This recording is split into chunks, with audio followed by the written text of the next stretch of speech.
Hello, fellow detectives. Welcome to Unlocked, the official podcast for all things Nancy Drew by Her Interactive.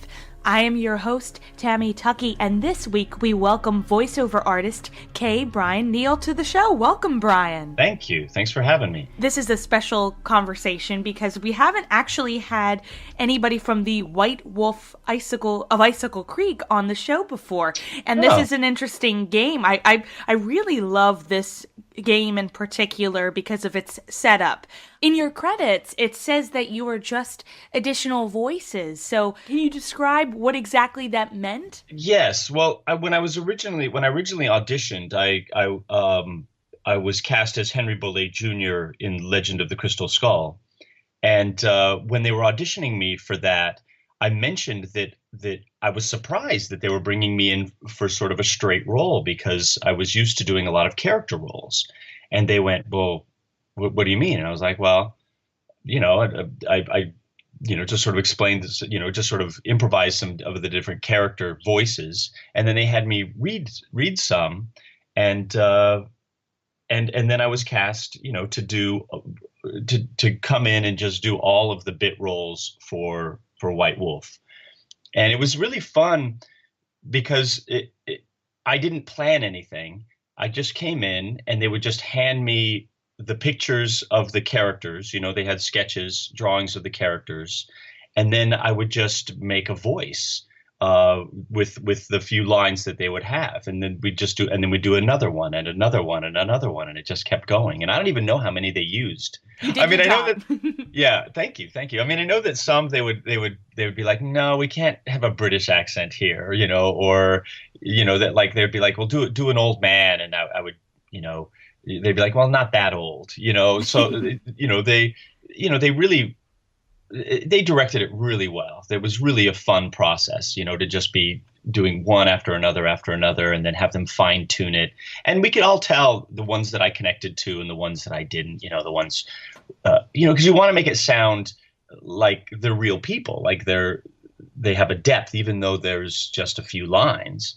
And, to have them to listen to it, I think that when they would say, yeah, that one didn't quite make it. And they would never say that. They were always very nice. They would be like, well, why don't we try a little bit like this? But in my head, I'd be like, yeah, that didn't connect. That didn't sound rich. Yeah. And I mean, and some they didn't have sketches for. Some of them, they just have descriptions, and they'd be just like, some of them were more vague. Some of them, it was more just like voices in the ether without really any kind of reference point at all. And I remember coming out of it, driving home and going like, wow, they're just going to be listening to a bunch of different random things. And they'll hopefully find some juice that fits and adds a richness to that moment. And I completely forgot to ask, but when you got into the voiceover industry, around what time frame was that? Well, I've been doing like radio theater for a long time, or in isolated, chunks, but for a very long time. When I was in college in the 80s, I'd like to say, I mean, I'm sorry to date myself that far back. I did a radio theater show called Phantasmagoria in Albuquerque, New Mexico. And it was improvised, but it was radio theater. So it was plot lines and different characters and that kind of thing. So I've been doing it for a very, very long time. In terms of doing commercial work here in Seattle, wow, I think probably about 5 years or so before doing the Nancy Drew was when I started doing commercial work in town. And that included, industrial work and films and commercials, as well as voiceovers for different things. And I still continue to do it. So it's been a long evolution. Do you also work as an actor, as a side to being a voiceover actor? Yes, yes. In fact, predominantly so. Most of my work is in front of the camera or on stage. I'm a theater artist as well, and Do you uh, prefer like one over the other, whether it be film, theater, or voiceover? I like doing all of it. I like the whole. I get bored with any one thing, and so I really enjoy the mix. I find that I also do directing as well, and I find that Ooh. when I'm acting a lot, I'll get the itch to direct, and then I'll start directing a bunch, and it sort of goes in waves. But yeah, and I've directed voiceover work as well. I directed a trilogy of zombie shows called The Death of Brian that were radio theater type podcast things put in a live context. So there was a single performer acting and interacting with this soundscape. And we'd have, 15 or 18 voice actors come in. And so I've been behind the glass on the other side of the glass as well, recording other actors doing voiceover. And it's an interesting experience from both sides. Well, what would you say is the biggest difference between directing a stage show and voiceover acting? The technology and the isolation. By technology, I mean you're working with sound designers and other directors and other producers who have their feedback, and you're able to really mold the voices of the actors. Do different multiple takes to get what you want. And then after you have a whole slew of takes, then you can go and listen to them and find the perfect ones that fit in with the flow. So on a technical end of it, that's a big thing, because that's the art form that you're exploring. But from the other side, from this is more the actor side, it's the isolation. It's being in the booth, and I think you have some podcasts or videos of some of the sound. The vocal artists in the booth, you're behind glass, you have headphones on, you're in a soundproof room, and to be able to act in that environment, or be a director getting an actor to act in that environment, is just its own kind of beautiful thing. It's a different kind of artistry than any of the other forms that I do. But I love theater as well. I mean, I love being with an audience, live with the audience. I mean, that energy is something you can't get anywhere else. I think that what you'll learn from it, even if you don't go back and ever do it again, and even if it goes well or goes horribly, you'll learn a lot about yourself, and you'll have taken that risk. Yeah, no, it's really. I did stand-up comedy once in my life, and it went really well. The audience laughed, and that's all that there is, right? It's just laughter, which is scary. But I think it had 15 or 20 minutes, and it all went very well. And then I went off stage, and I went, I don't want to do that ever again. That's enough of that, because it was scary. It was horrible. It was kind of not horrible. It was great, but that kind of pressure and that kind of intensity, yeah, was something I didn't want to experience again. That's like its own different ballpark, because you're by yourself up on the stage, as opposed to when you're doing a show, you usually have an ensemble with you, unless you're, singing a solo or whatever it may be, reciting a monologue. But it seems like with comedy, it's a totally different ballpark, because sometimes you never know what's going to work and not work. I think that's that's the draw to SNL or Mad TV. You never know what's going to really stick, and that's always a difficult thing when you're writing. Or are you a writer as well? Do you write plays? Or Yes, yeah, I do. I write plays, and I teach playwriting as well. And I've toured 8 solo shows that I've written as well, but they aren't comedy shows. I mean, they have comedy in them, but they're theatrical pieces. They're more like solo plays. So they don't have that pressure to just be funny. You've performed in front of a lot of people before. So can you tell me probably one of your biggest mishaps on stage? Oh, biggest mishaps on stage. When I was first performing with an improvisational company, we were given the opportunity to perform as an opening band for at a funk concert at an arena that was sold out. So it was like a sports arena set up. The opening band had canceled. We were going into rehearsal and we got this gig. So we all took a limo over to the stadium. We jump out on stage with a microphone. Jeff Page, who is in the group, says, "You want to rock?"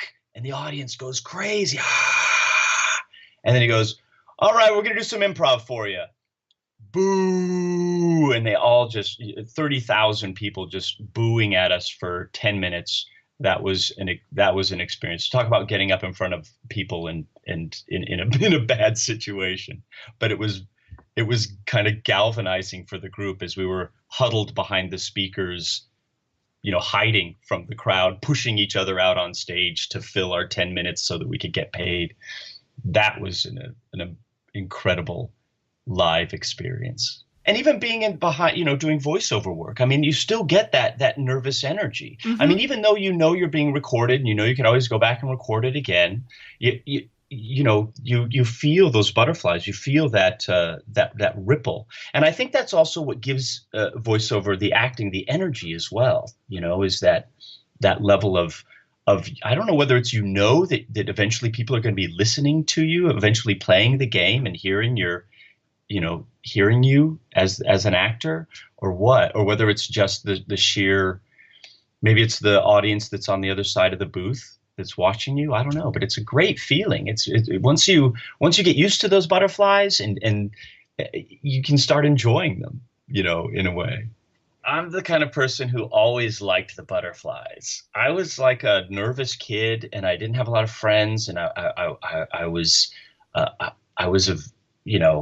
very isolated person when I was a kid. And it wasn't until getting up on stage and performing that I actually felt comfortable.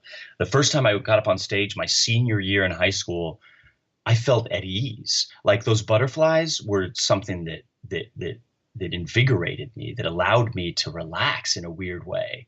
And so this life chose me. I didn't choose this life. Because I feel comfortable with it. That energy infuses my performance. I love it.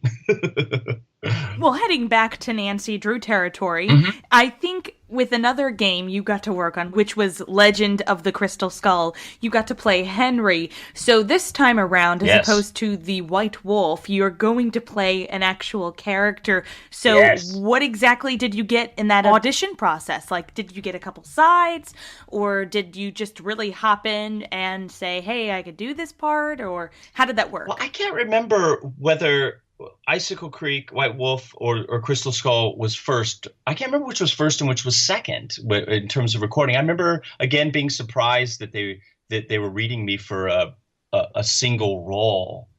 My memory is that I didn't get sides for either of the games that actually ended up being cast for.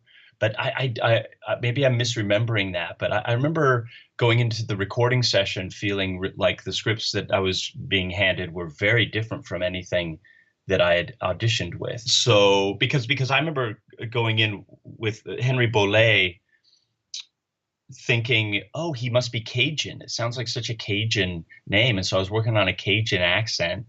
And then when I went into the recording session, they're like, no. He's not that at all. He's this, he was kind of this young goth, troubled teen, which was something I could definitely get into.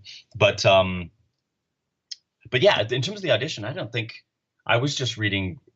I was reading scripts, I think, from other games that had nothing to do with what I ended up being in. With this character of Henry, we find out that he lost his parents at a young age. His uncle took him in, but literally sent him off to boarding school, and he thought he was never wanted. And really quickly right here, we are going to be talking about some spoilers. So if you don't want to hear anything, please go ahead and play the game.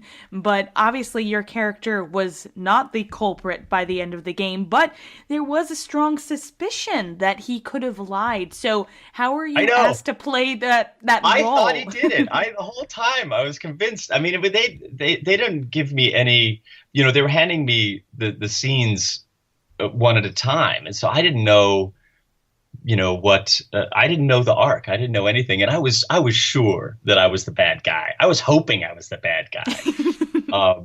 But I wasn't the bad guy. But he was that lost leader. He's the one you're looking at going like, oh, he's troubled. He's kind of being a jerk. Yeah. He took after his uncle because we kind of didn't like him at first because he was not very nice to Nancy. So I think so. Yeah. He was in trouble. He had been through a lot. He was messed up, And I think that's the victory of the character is in the end that he didn't do it. And you realize, oh, he's just troubled, he was still he was still a nice guy in his own way. And I just love how even for us actors, that mystery, even in the process, that mystery is palpable.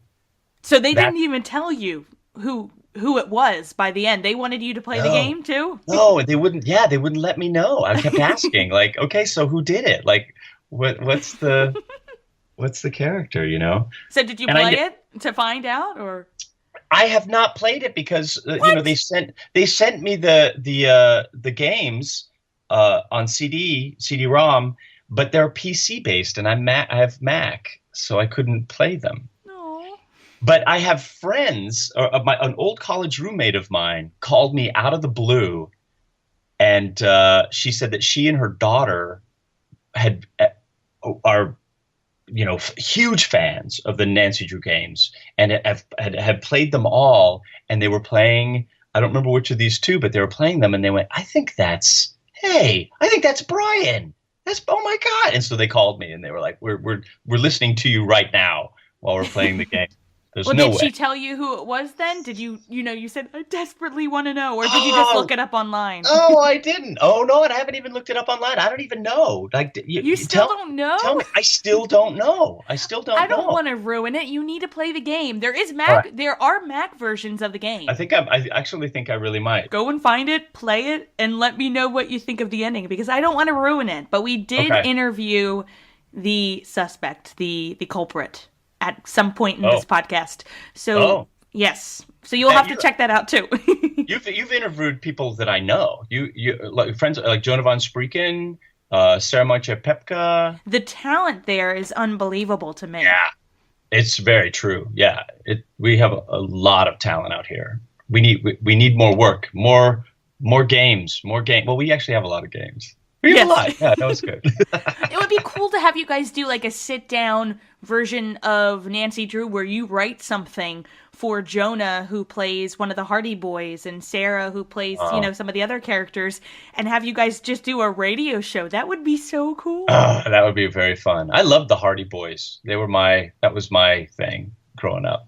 My sister was into Nancy Drew, into the Nancy Drew books. Well, what have you been doing since Nancy Drew? Because you've told us that you got to write and do stage shows. So what's the most recent project that you've been working on thus far that we can hear about and maybe see online? Well, I continue to perform. I perform with the same company that Sarah Macia Pepka performs with, and we have some concerts in a couple weeks.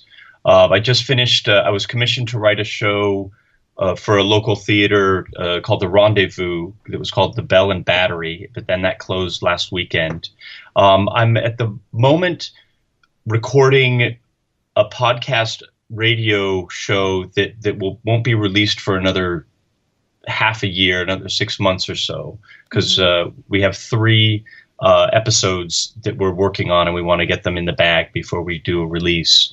But that's going to be, you can check my website to see when that happens.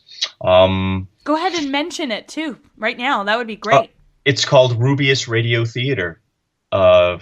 but it's not up and running for another 6 months or so. But yeah, so I mean, I'm a freelancer, so I just dabble. I go here and there and everywhere. I do some teaching, directing. I don't even know, after the concerts in a couple weeks. I don't even know what's happening, which is probably not a good thing. But that's the life of a freelancer. You kind of are living from project to project. Yeah, I'm living in the moment. Well, I can't thank you enough for being on the show. It's been so fun to talk to you finally, Brian. Thank you so much for waiting this long to be on the show. And my pleasure. And my final question for you is, if you could describe your experience working with Her Interactive and being a part of the Nancy Drew universe using one word, what would it be? Curious.